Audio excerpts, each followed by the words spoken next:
Congolaises, Congolais, chers compatriotes, il y a 6 ans, je prenais congé de mes responsabilités en tant que président de la République, chef de l'État.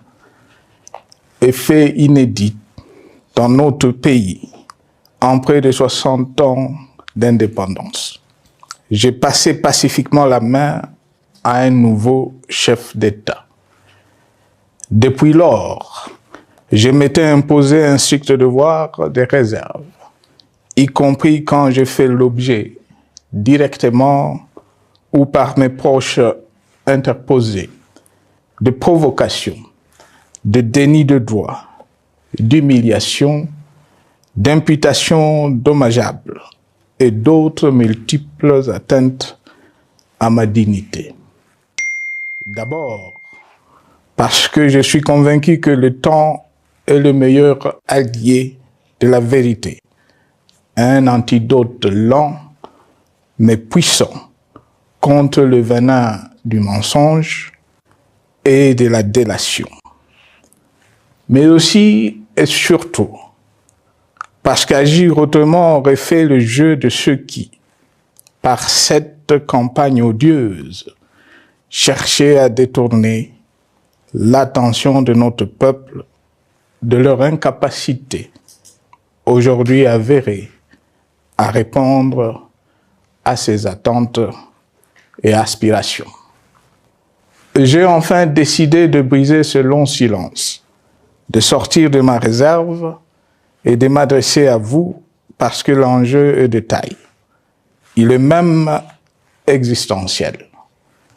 Non pas pour ma famille politique ou biologique, moins encore pour ma modeste personne, mais plutôt pour la nation congolaise et pour l'avenir de notre cher et beau pays. J'ai décidé de briser le silence parce qu'au vu de la situation que traverse notre pays, continuer à me taire m'aurait rendu poursuivable devant le tribunal de l'histoire, pour non-assistance à plus de 100 millions de compatriotes en danger.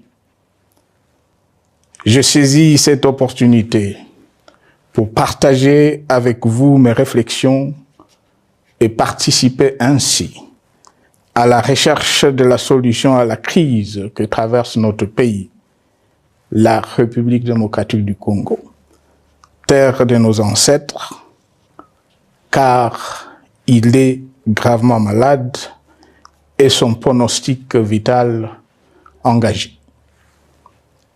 Mieux que quiconque, vous en êtes conscient, car vous en faites quotidiennement les frais dans votre chair et vous en payez le prix. Mes chers compatriotes, vu l'importance stratégique de notre pays et le rôle qu'il est appelé à jouer, j'avais, de l'avènement au pouvoir du chef de l'État actuel, conclu avec lui un accord donnant naissance à la coalition entre nos forces politiques respectives. À propos de cet accord, beaucoup de contre-vérités ont été dites, y compris, fort malheureusement, par celui qui est censé connaître la vérité, parce qu'en étant l'un des 2 principaux signataires. En attendant qu'au moment opportun, la vérité soit rétablie, preuve irréfutable à l'appui, permettez-moi pour l'instant d'affirmer qu'en ce qui me concerne, la conclusion de cet accord n'avait pour seule motivation que l'intérêt supérieur de la nation. Par cet accord de mutualisation de forces, j'entendais en effet la direction des affaires de l'État, plus de pouvoir effectif que ce que la faible représentation de sa famille politique au sein de la nouvelle Assemblée nationale était en droit de lui conférer. Je voulais par ailleurs faciliter le fonctionnement harmonieux des institutions et éviter à la nation, comme à notre jeune démocratie, d'éventuelles crises politiques qui leur auraient été fatales.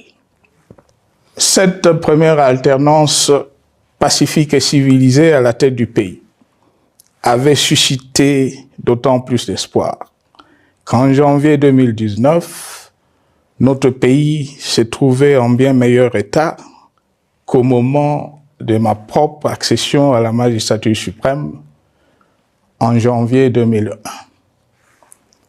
Alors que j'avais trouvé un pays au bord de l'implosion, miné par une longue dictature et des guerres, sans institutions républicaines, économiquement en faillite et socialement déchiré. Bref, un pays dont l'incertitude de lendemain menaçait la stabilité de toute la région. Le 24 janvier 2019, j'avais en effet légué un bien meilleur héritage à mon successeur, à savoir un pays réunifié, largement pacifié et dont les limites territoriales correspondaient exactement à celles qu'elles étaient au 30 juin 1960. Une nation reconstituée, réconciliée et fière de sa diversité. Un État doté d'une constitution progressiste et des institutions fonctionnant harmonieusement. Une économie dynamique et résiliente et débarrassée du fardeau de la dette hérité de régimes antérieurs, du fait de multiples réformes structurelles engagées. Une armée nationale républicaine de plus en plus professionnelle et capable de relever le défi de la défense de l'intégrité du territoire national. Une démocratie en constante consolidation, avec notamment l'organisation sur fonds propres d'un troisième cycle électoral.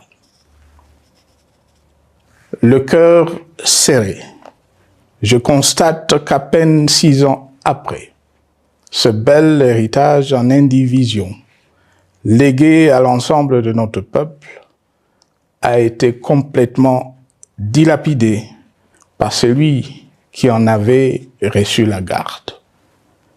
Que notre pays offre un spectacle de plus désolant et qu'il suscite d'autant plus de désespoir au sein de notre peuple et de pitié et de moquerie à travers le monde, que l'inconscience de ses dirigeants ne permet aucun espoir de redressement. Cette détérioration rapide de la situation générale du pays est principalement due à l'inverse du pouvoir sans limite. Le nouveau dirigeant s'illustre en effet par une série de remises en cause, reniements et violations intentionnelles de la Constitution, avec en toile de fond la volonté irrésistible de concentrer tout le pouvoir entre les mains d'un seul homme, au mépris du pacte qui cimentait la cohésion de notre peuple.